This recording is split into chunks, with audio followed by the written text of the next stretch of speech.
What's up, you guys? It's Robert here with another episode of The Average Millennial. Today's episode is about passive income and not just for rich people anymore.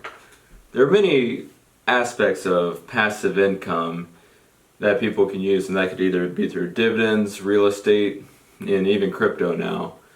And the beauty of this is you can either take the passive income or you can compound it, which gives you more passive income. And for people who don't know, passive income is money that makes you money while you make money. So first, getting right into it, stocks. And these aren't just regular stocks, they're dividend stocks. And there's a handful of blue chip stocks in which you could use, such as Coke, Pepsi, or even Iron Mountain, which ticker symbol IRM. And these yield between 3 and 4%. And still have an annual growth of 12% a year-ish, give or take, the market.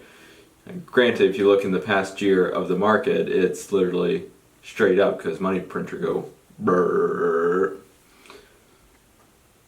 Your next bit of stocks that you can use are the high-yielding bonds, which, typically yield between 5 and 8%, which it's pretty good, but the return isn't great. So there's a stock called HIPS, HIPS, which yields about a 9% dividend, but has only grown maybe about 5 to 10% in the past year. One that SoFi has recently come out with was TGIF, and that pays every Friday, so thank God it's Friday. It pays a 5 to 6 cent dividend every Friday, which and then it's grown about 5% since inception about 6 months ago.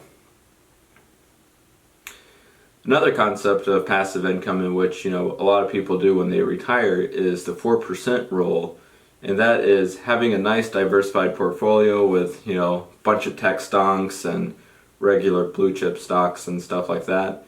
And so granted, it's been debunked that 4% is little conservative. You could also go, about 5 or 6% because the market typically goes up 7 to 10%, but 4% is a really good rule of thumb.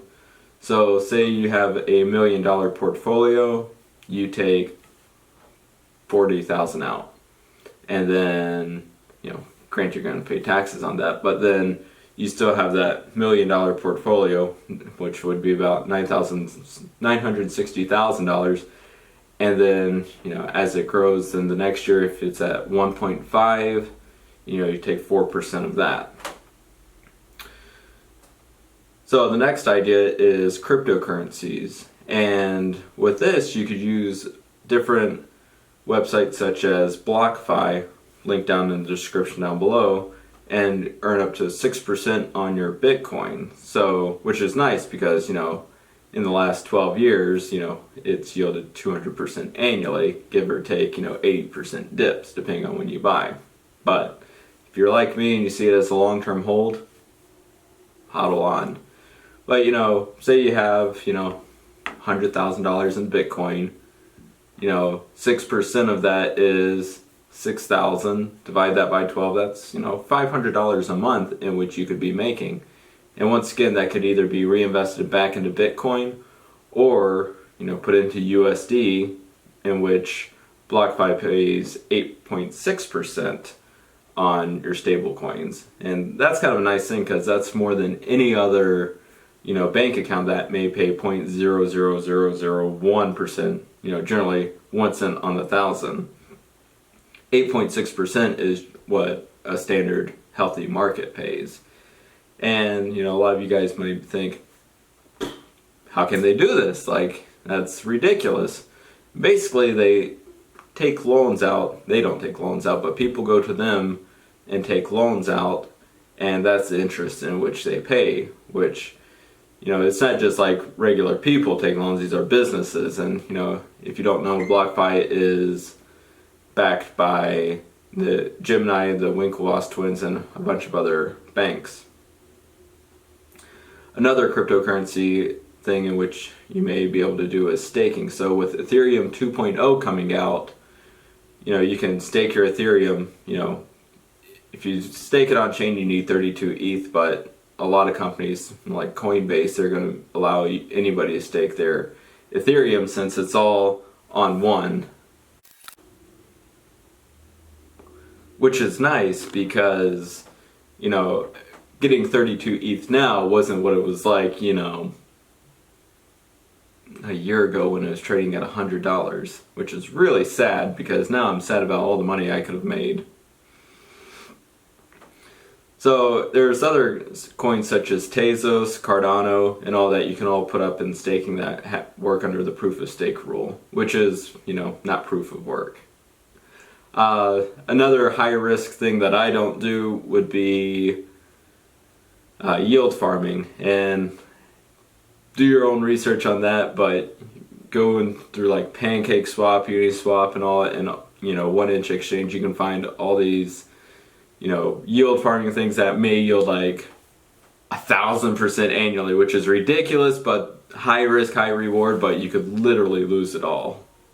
The next concept of passive income would be real estate. Although I don't have any real estate now, I do plan on buying some real estate in the future. Don't know when, you know, I'm still just kind of starting out on all this stuff. But with that, you know, especially if you were to get a loan, buy your Bitcoin, buy a rental property, not only do you have the rental property in your, you know, balance sheet in your portfolio, you have the rental income, which may yield you, I don't know, $200 or $300 a month in rental income. But then as the real estate market goes up, you also make that extra on a regular year, maybe a 2% gain on that. So not only you have the appreciation, but you have the rental income. And then when it's all paid off in 15 to 30 years, you have a nice fat portfolio. Now other concepts of that is like Airbnb, which is kind of a newer thing, but you know, once again, I'll have to do some more research on that. But you know, it's cool that, you know, you can put a house up on an app. You could literally house hack and rent out a room or something. You know, these guitars are living here rent free, but they do hold their value.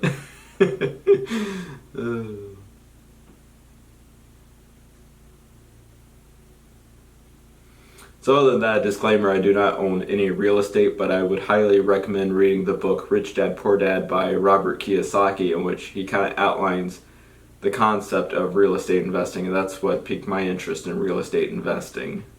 You can also look at channels such as Meet Kevin and Graham Stephan, which go all in on real estate investing.